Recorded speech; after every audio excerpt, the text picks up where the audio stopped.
Hello সবাইকে, good morning. আমি সৌমি, আর আমার চ্যানেলের আরও একটি নতুন ব্লগে আপনাদের সবাইকে স্বাগত। আজ সোমবার, আর এখন ঘড়িতে 8টা বাজে। সকালের কাজকর্ম যেমন কমপ্লিট করে ফেলেছি পুজো। তো তারপরে এলাম একটু আয়নার কাছে। তবে তার আগে বলুন তো, কেমন আছেন আপনারা? আমি আশা করব আপনারা কিন্তু ভীষণ ভালো আছেন। যদিও গরমটা অতিরিক্ত পড়েছে, তো কিছু করার নেই। তো গরম তো গরমের মতন পড়বে, আর আমাদেরকে আমাদের মতন কাজ করে যেতেই হবে। তো সংসারের কিছু টিপস ফলো করলে না, নিজে হাতেই সব কাজগুলো একদম সময়ের মধ্যেই কমপ্লিট করে নেওয়া যায়। তো যাই হোক, আমিও আমার সময়ের মধ্যেই চলে এসেছি আয়নার সামনে, আর একটুখানি নিজেকে সময় দিচ্ছি। হঠাৎ দুদিন ধরে ওয়াচ করছি, আমার না ঠোঁটের নিচটাতে ভীষণ ড্রাই হয়ে যাচ্ছে। আর এর একটা কারণ যেটা আমি নিজেই আবিষ্কার করেছি, সেটা হচ্ছে আমার স্কিনে না অ্যালোভেরা জেলটা খুব একটা শ্যুট করছে না। তো সেই ক্ষেত্রে না আমার মনে হচ্ছে ওটা ইউজ করেছি না 2-1 দিন ধরে কনস্ট্যান্ট, তো সেই জন্য এই সমস্যাটা হচ্ছে। আমি ভুলও হতে পারি। তো যাই হোক, সেই জন্য আর কি করব, আমি আমার যে ফেস অয়েলটা আছে, ওই আমার রোগান বাদাম শিরিন কিটা একটা আছে, ভুলে গেছি। তো ওইটা একটু ইউজ করছিলাম 2 দিন ধরে, ওটা লাগিয়েই না মুখে একটু উপকার পেয়েছি। তো যাই হোক, পরপর জিনিসগুলো যেমন আমি ইউজ করি সেটা ইউজ করলাম, আর সবার শেষে একটুখানি সানস্ক্রিন ইউজ করে নিলাম।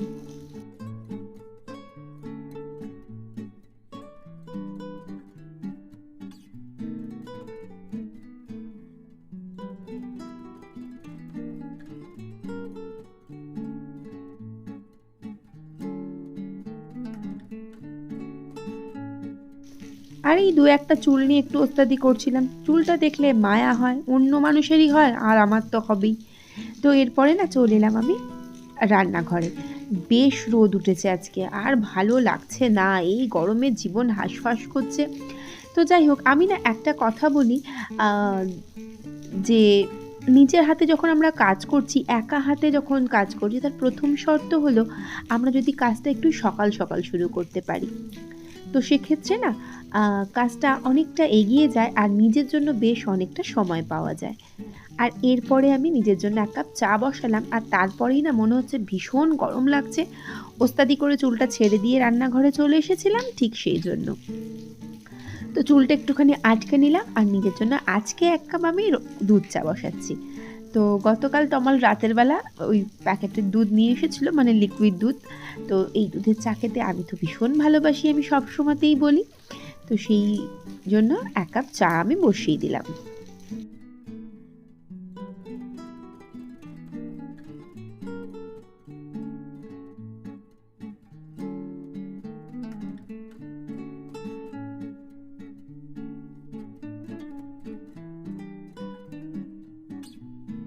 চায়ের রঙটা যদি ঠিক এমন সুন্দর না হয়, আমার যেন মনে হয় মোটেই চাটা ভালো হয়নি। এর থেকে অতিরিক্ত সাদাও ভালো লাগে না, কালো হলেও ভালো লাগে না। তো চাটা নিয়ে যখন বসছি, তখন ভাবছিস কেউ তো ওঠেনি ঘুম থেকে, সবাই যখন ঘুমাচ্ছে ঘুমাক, আর আমি না চাটা খেয়ে আজকে সোজা ব্রেকফাস্ট রেডি করব। গতকাল বেচারা তমালকে আমি চাউমিনটা দিয়েছিলাম, ম্যাগিটা দিয়েছিলাম, ওর খেতে না বেশ সমস্যা হচ্ছিল। সেজন্য আজকে আর কোনো রিস্ক না নিয়ে আজকে আমি সোজা রুটি করব ভাবলাম। সকালবেলা রুটি, ব্রেকফাস্টের রুটি আর ঢ্যাঁড়স আলু ভাজবো। অল্প একটু ঢ্যাঁড়স আছে ফ্রিজের মধ্যে, আর কিছু আনাজ নেই। আর তমাল আজকে বাজারে যেতে পারবে না, ওর একটা কাজ আছে, একটু ব্যস্ত থাকবে। তো সেই জন্য অল্প একটু যে ঢ্যাঁড়স আছে, সেই ঢ্যাঁড়সটা নিয়ে না আমি আলু দিয়ে ভাজা করব। ঢ্যাঁড়স আলু ভাজা দিয়ে রুটি খেতে কিন্তু বেশ লাগে, সাথে একটুখানি পেঁয়াজ দেব। তবে পেঁয়াজটা আবার আমাকে একটু বেশি ভালো করে ভাজতে হয়, না হলে আমার বাবুয়ের আবার সেটা পছন্দ হয় না। তো যাই হোক, আটাটা একটু মেখে নিচ্ছিলাম।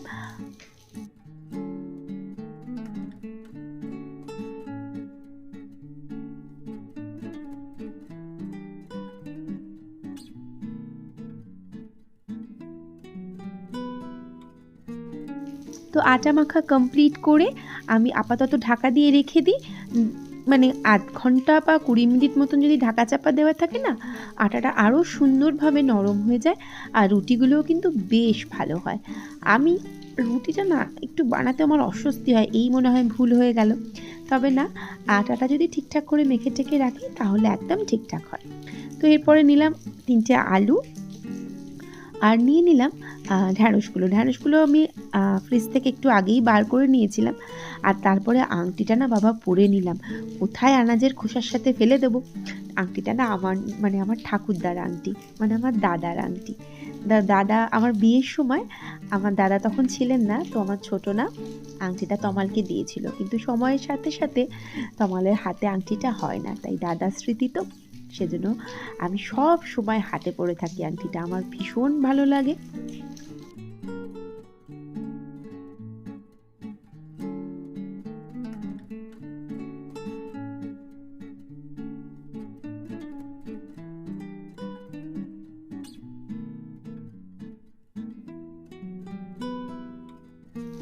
তো এরপরে আমি আলুটা টুকরো করে কেটে নিলাম ডুমো ডুমো করে, আর ঢ্যাঁড়সগুলোও কেটে নেব।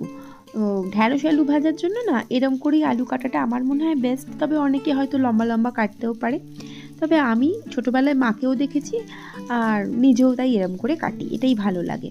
তো কড়াই একটু তেল দিলাম আর প্রথমেই ঢ্যাঁড়সগুলো আমি ভেজে নেব।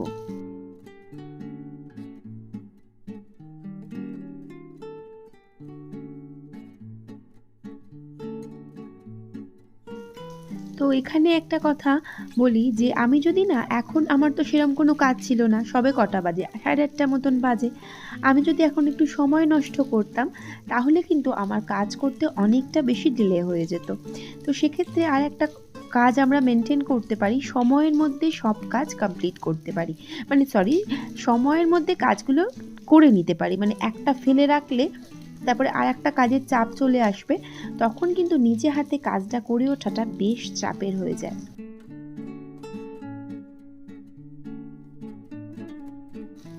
তো এরপর ঢ্যাঁড়স ভাজাটা কমপ্লিট করলাম, আর তারপরে না ভাবলাম রুটিগুলো একটু বেলে নিই। আর আজকে কিন্তু আমি লক্ষ্মী হয়ে আলাদা একটা পাত্রে আটা গুঁড়ো নিয়ে রুটি বেলছি। আমি স্বপ্নাদি ভাইকে বলছি, আপনি কিন্তু দেখে নিন, আমি কিন্তু আজকে বাধ্য মেয়ে হয়ে গেছি। অন্যদিন ভুলে গেলে যেতে পারি, তবে আজকে কিন্তু খুব ভালো করে মনে রেখেছি। আসলে অনেক দিনের অভ্যাস তো, ছেড়ে দেওয়াটা একটু চাপের, তবে চেষ্টা করলে কিন্তু হয়ে যাবে। তো রুটিগুলো বেলে নিলাম, বেশ সুন্দর রুটি বেলেছি কিন্তু, তবে রুটিটা ফুলছিল না, মুডটা অফ হয়ে যাচ্ছিল। তারপর দেখলাম না আলটিমেট ফুলছে একটু একটু, তবে রুটিগুলো কিন্তু বেশ নরম হবে এই ব্যাপারে আমি নিশ্চিত, কারণ আটাটা আমি বেশ ভালো করে মেখেছিলাম।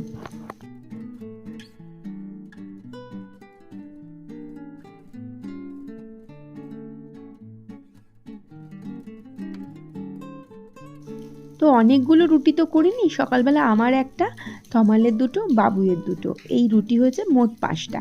তো এই রুটি দিয়ে আমাদের সকালটার ব্রেকফাস্ট কমপ্লিট হবে। তো যাই হোক, অনেক চেষ্টা চরিত্র করে লাস্টের রুটিটা মোটামুটি ভালোভাবেই ফুলে গিয়েছিল। তো রুটি করা কমপ্লিট, তবে গ্যাস, ওভেন, কাউন্টার টপ সব খুব নোংরা হয়ে আছে, তো সেটা আগে করছি পরিষ্কার। চায়ের বাসনও কিছু পড়ে আছে, তবে তার আগে ভাবলাম যে আমি আমার বেডরুমের বিছানাগুলো পরিষ্কার করে দিই। তমাল আজকেও একটু তাড়াতাড়ি করে বেরোবে, ওর একটা দরকারি কাজ আছে, সেজন্য ও বললো, পিঙ্কি তুমি একটু বিছানাটা গুছিয়ে দাও। আমি বললাম ঠিক আছে, দিচ্ছি গুছিয়ে।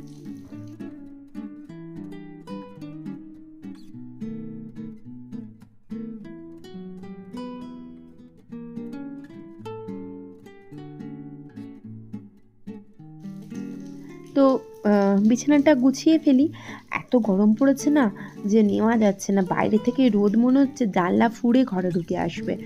খুব একটা বেশি যে বেলা হয়েছে তা কিন্তু নয়, তবে আকাশের দিকে তো তাকানোই যায় না, বাদ দিন রাস্তার দিকে তাকালেও যেন অসুবিধা হয়। তো এরপরে না বালিশ ফালিশগুলো যেখানে যা রাখার, যেখানে যতটা সুন্দর করা যায়, এই সুন্দর করাই তো কাজ, তো সেই সুন্দর করে একটু গুছিয়ে রাখছিলাম।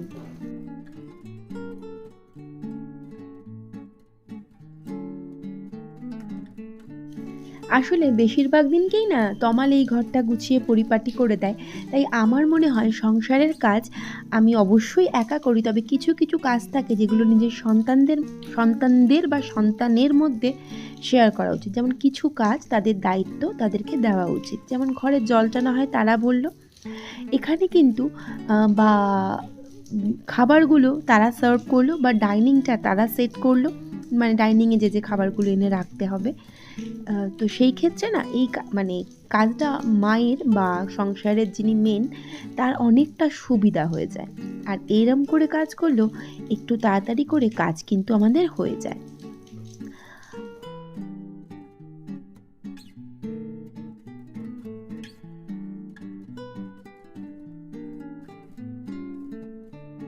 তো বিছানাপত্র পরিপাটি করে গুছিয়ে নিলাম, আর ড্রেসিং টেবিলের দিকে তাকিয়ে দেখলাম যে বেশ আগোছালো হয়ে আছে, তাই একটু পরিষ্কার করে নিই।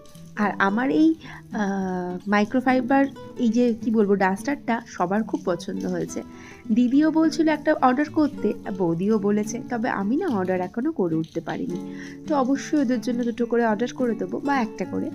তো এরপরে আমি আমার কাজটা কমপ্লিট করলাম, ড্রেসিং টেবিলটা ভালো করে গুছিয়ে মানে পরিষ্কার করলাম, খুব একটা ভালো করে গোছাইনি, গুছিয়ে দেবো সময়ের মধ্যে। তো ড্রেসিং টেবিলটা পরিষ্কার করে ভাবলাম একটু কাঁচটাও ভালো করে পরিষ্কার।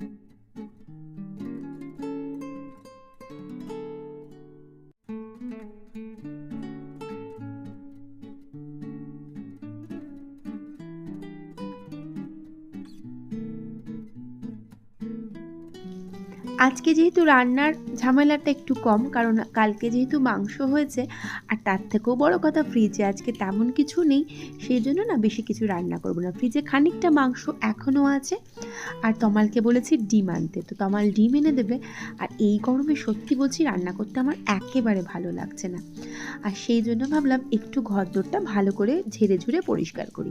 এটা রোজই করতে হয়, তবে বা একদিন ছাড়া একদিন করতে হয়, তবে যেহেতু আজকে রান্না বান্না নেই, তো ভাবলাম একটু শান্তিতে ধীরে সুস্থে আস্তে আস্তে করে ভালো করে ঘরদোরটা একদম ঝেড়ে মুছে পরিষ্কার করে নিই। তো এই ঘরটা মোটামুটি পরিষ্কার করে ফেলেছি, আর তমাল বলল পিঙ্কি খেতে দিয়ে দাও, খিদে পাচ্ছে। তো আমিও চলে এলাম, হাত ফাত ধুয়ে নিয়ে তমালের জন্য খাবারটা বাড়ছিলাম। তমাল বললো আমি না খুব বেশি খাবো না, ভাজাভুজি ওর ভাল লাগছে না খেতে, আমি একটু মিষ্টি দিয়ে খাবো। বললাম ঠিক আছে, তবে আপাতত তো এটা খাও। তো বলে তমালের জন্য খাবারটা বেড়ে দিচ্ছিলাম, আর ওকে 2টো রুটি দিয়ে দিই, আর ভাজিটা ওকে দিয়ে দিলাম।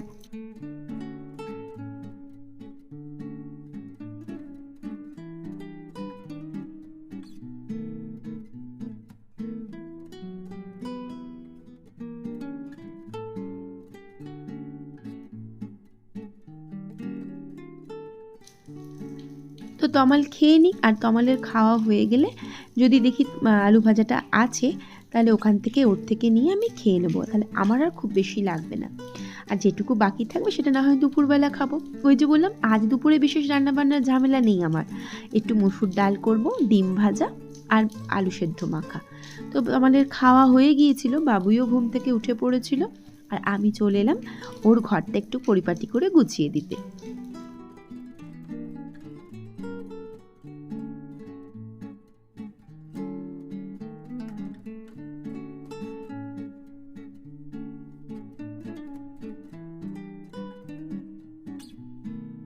একা হাতে অথচ তাড়াতাড়ি কাজ করার আর একটা কি লক্ষণ বলুন তো, মানে যাতে তাড়াতাড়ি হয়, সেটা হচ্ছে যে আমরা যে জিনিসটা যেখান থেকে নেব আর যখনই নেব সেটা সেখানেই রাখা উচিত। তাহলে কিন্তু চট করে ঘরদোর যেমন আগোছালো হয় না, আর বারবার একই জিনিস পরিষ্কার পরিচ্ছন্ন করতে লাগে না। তো আমি তো চাইবো আমার বাচ্চাকে শেখাতে, যেটা যেখান থেকে নিচ্ছ সেটা সেখানেই রাখো, বা সেই জায়গায় যদি সেই জিনিসটা না থাকে তাহলে তৎক্ষণাৎ সেটা সেখানেই করো। এরকম করে কাজ করলে তাহলে না কন্টিনিউয়াসলি একটা জিনিসের দিকে চোখ রাখতে হয় না, মনে হবে যে না আমার জিনিসটা আমার যেখানে থাকার সেখানে আছে। কিন্তু দুঃখের বিষয় আমার বাবুয়ের বুক শেলফটা ঠিকঠাক থাকছেই না আজকাল, ও মানে বই ফই নেয় যেখানে যেমন রেখে দেয় আর সরায় না, আর সময়ও পায় না। সেজন্য আমি প্রায় রোজই আজকাল ওর বুক শেলফটা একটুখানি গুছিয়ে দিই, যেমন আজকে দিচ্ছিলাম।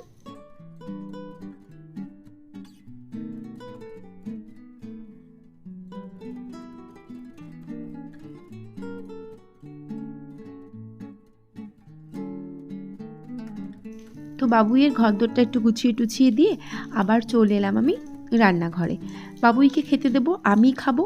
তো তারপরে রান্নাঘরের অবস্থা ছিল একেবারে যাচ্ছে তাই, তো সেটাও তো ভালো করে পরিষ্কার করতে হবে। বেশ কিছু বাসন পড়েছে, রুটি করেছি সেই আটা মাখার পাত্র, তারপরে ওই আটার গুঁড়ো ছড়ানো আছে। আজকে না যাতা অবস্থা আমার রান্নাঘরটার।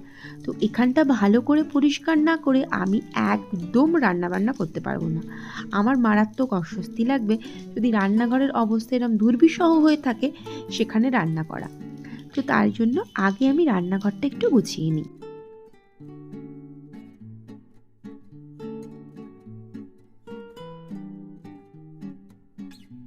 রান্নাঘর গুছিয়ে নিয়েছিলাম, আর তারপরে না বেশ কিছু বাসন পড়েছিল, সেই বাসনগুলো আগে পরিষ্কার করে মেজে তুলি।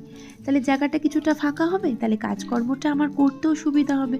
কারণ আমার রান্নাঘর তো খুব বড় নয় না, তো সেই জন্য আমাকে আরও বেশি পরিপাটি করে কাজটা করতে হয়, যাতে একদমই আগোছালো না হয়ে পড়ে। তো বেশ কিছু বাসন মেজে ধুয়ে আপাতত উপর দিয়ে দিই, তারপরে রান্না বসাবো।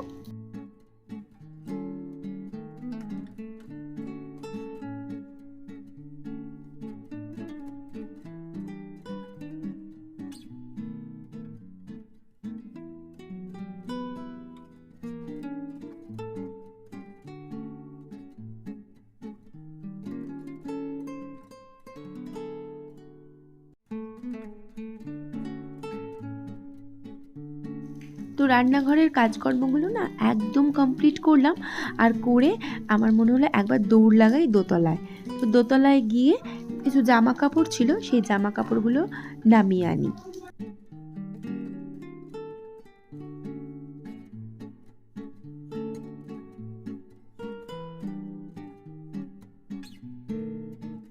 আসলে সকালে যখন আমি ঠাকুর ঘরে গিয়েছিলাম তখনই নামিয়েছিলাম, মানে তুলে নিয়েছিলাম তার থেকে। আর সেগুলো না ওই খাটের মধ্যে দোতলায় রেখে দিয়ে চলে এসেছিলাম। তো সেগুলো নামিয়ে এনে পাট করে তো আমাকেই করতে হবে। তো সেজন্য আমি দৌড় লাগালাম আর জামা কাপড়গুলো নিয়ে এসে আবার পরিপাটি করে একটু গুছিয়ে নিই।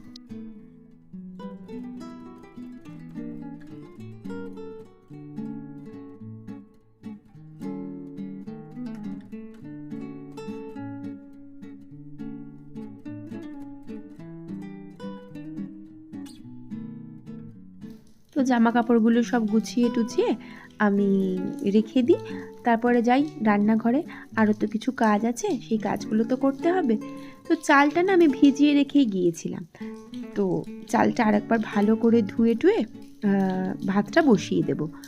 আবার আজকে সোমবার, বাবুয়ের পড়তে যাওয়া থাকে, তাক জাগ দেয়, তো সেজন্য একটু তাড়াহুড়ো করতে হয় আমাকে। তো সেক্ষেত্রে ভাতটা বসালাম, আর ওই যে বললাম বিশেষ কিছু রান্না করব না, আলু মাখবো। সেই জন্য আলুটা তো পেঁয়াজ আর শুকনো লঙ্কা ভেজে মাখবো, তো তাই জন্য না পেঁয়াজটা কেটে নিচ্ছিলাম, আর একটু বেশি পেঁয়াজ কাটছিলাম যাতে ডালটাও সম্ভব দিয়ে নিতে পারি।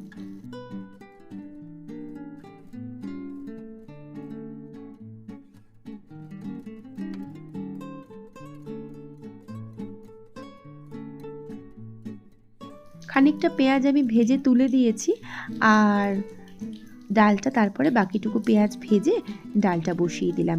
মুসুর ডাল আমি সচরাচর কড়াইতে করি না, আজকে করে নিলাম। আসলে না সকালবেলা যে আলু ঢ্যাঁড়স ভেজেছিলাম কড়াটা আর ফেলিনি, নোংরা তো হয়নি, আর আমি তো জানি তেমন কিছু রান্না করব না, ও সেজন্য ওই কড়াতেই সব বসিয়ে দিলাম। তো ডালটা এইদিকে বসিয়ে আমি না আলুটা মেখে নিচ্ছিলাম।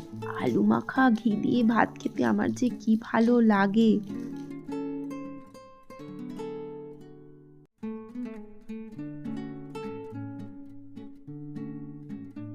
তো কাজকর্ম মোটামুটি কমপ্লিট হয়ে গিয়েছিল। ডিমগুলো তো আমার এনেছিল বললাম, সেগুলো ধুয়ে নিয়েছিলাম, আর আপাতত ডিমগুলো এখানে রেখে দিই। জল ফলগুলো শুকিয়ে যাবে, আবার সেগুলোকে নিয়ে ফ্রিজে তুলতে হবে। ডিম না ধুয়ে আমি তো হারগিজ ফ্রিজে তুলবো না বাবা।